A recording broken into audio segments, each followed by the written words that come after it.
Washington mornings on the Mall. 105.9 FM. And AM 630. WMAL. Good morning, everybody. 7:07 on WMAL, where Washington comes to talk. At the 8 o'clock hour, 8:07, we'll be joined by country music 14-time Grammy winner legend Ricky Skaggs. At about 8:30, we're going to get to some word about who's been nominated for Oscar, and then we'll go over all those nominations with Christian Toto. Brian Wilson joined with Larry O'Connor today. And now joined by Lanny Davis, former White House counsel for the Clinton administration. And also, I'd like to point out, he was a member of President George W. Bush's Privacy and Civil Liberties Oversight Board. I say that because it was one of those across-the-aisle nominations where a Republican picks a Democrat to serve in an important role. And that's what we're seeing right now, Lanny Davis, with President Obama reaching across the aisle and choosing a Republican, Chuck Hagel, to be his defense secretary. Yes, and I have high regard for Senator Hagel. And many people in Washington, too. But here's my question for you, Lanny, on this. And good morning, by the way. Good morning, guys. In the world of talk radio, whenever a caller, you're discussing issues of Israel, when a caller calls in, you instinctively pick up on certain buzzwords that an anti-Semitic caller gives you, and you end up cutting this person off, and you say, no, that's not worthy of discussion. Some of those buzzwords that they say are, they call the Israeli lobby the Jewish lobby. And they start questioning the loyalty of senators or the president by saying, hey, they're not the senator of Israel, they're the senator for the United States of America. These are all sometimes little keywords that get your hair risen as a talk radio host. You say, okay, this guy's about to say something offensive. My concern is, considering the fact that President Obama has a bit of a soft spot there in terms of people wondering whether he's fully on board in protecting Israel or being a strong ally to Israel in these trying times, why would he nominate somebody like Chuck Hagel, who has said both of those things on the record? Well, I don't know that he shouldn't nominate him, but he should have said, Senator Hagel will explain and will apologize for using a term that is an anti-Semitic canard. That's different than saying that he's anti-Semitic. I don't believe he is, but he may be ignorant of the fact that for literally centuries, if not thousands of years, Jews have been accused of having dual loyalty to whatever country they lived in when they were thrown out of Israel 3,000 years ago in the diaspora. And to this day, the notion that you can't be pro-Israel, but you have to be identified as Jewish. I happen to be Jewish, but the evangelical Christian right is very pro-Israel. It would be offensive to Catholics if you said anyone who is pro-life is part of the Catholic lobby. John Kennedy fought against that kind of stereotype. That's right. Why doesn't Chuck Hagel recognize the offense of that term and immediately address it? I've waited since his announcement to now he can do it. He still has not done it. I hope and assume, because he's a good man who I admire greatly, will recognize the deep offense to people like me. I'm in favor of a Palestinian state. I've been very much in the middle, even to the left, on Israel-Palestinian issues. But he deeply offends me by using that expression. I assume he's ignorant. He's not ignorant now that it's offensive. Why doesn't he explain it? All right, and I really appreciate you coming out strong on that, and that's very strong language, and I agree with you. Again, I ask, though, what about the judgment of the president? Isn't this a sign that he's sort of poking the bear, that he's kind of picking a fight, knowing that this is there? Why does he continue down this path and nominating Chuck Hagel? Why Chuck Hagel? There are so many other great potential secretaries of defense that could bring us together as a nation instead of divide us.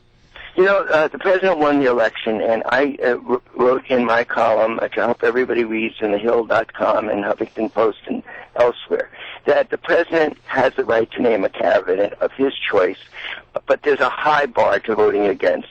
And in this case, I would not vote against Senator Hagel.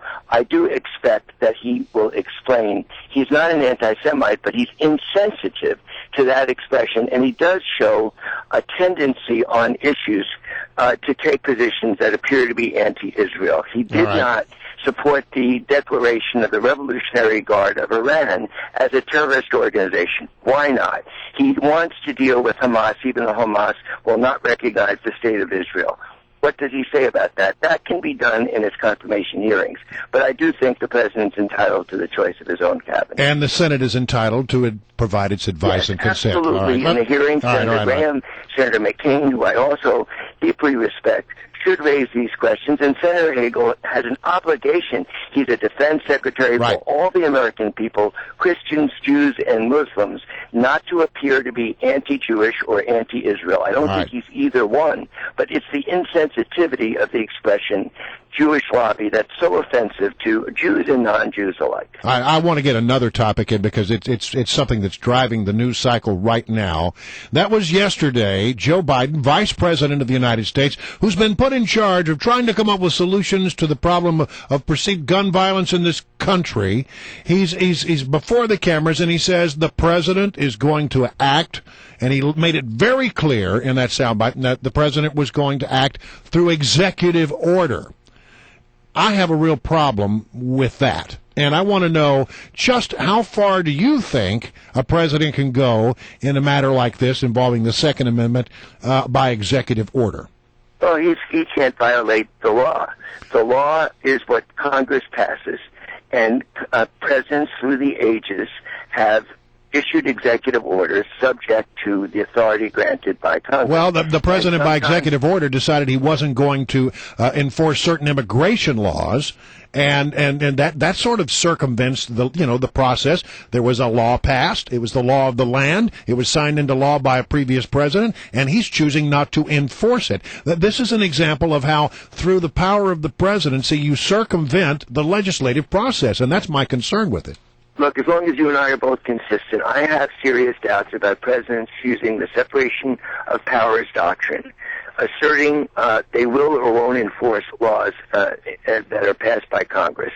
George Bush did that, Ronald Reagan did that, Lyndon Johnson did that. So it goes back, probably George Washington did that. I have a problem with that, and I hope you do too. But on the other hand, there is something called executive discretion on prosecuting cases. That's what the Justice Department does under Democrats and Republicans. So on a case-by-case basis, Brian, we have to decide whether that discretion is right or wrong, and we can reasonably disagree on enforcing certain immigration laws against people who've been here for 25 years, have been good citizens, and there's no reason to throw them out of the country. All right, but quickly, because our time's running out, what about the issue of gun laws? Can he basically write his own gun laws through executive order? He cannot. He has to have authority with a specific congressional statute that grants him the authority. I have no idea what they're talking about. I think they need to get this passed through Congress. 70% of the American people support some kind of regulation or ban on assault weapons. It's not contrary to the Second Amendment to regulate arms.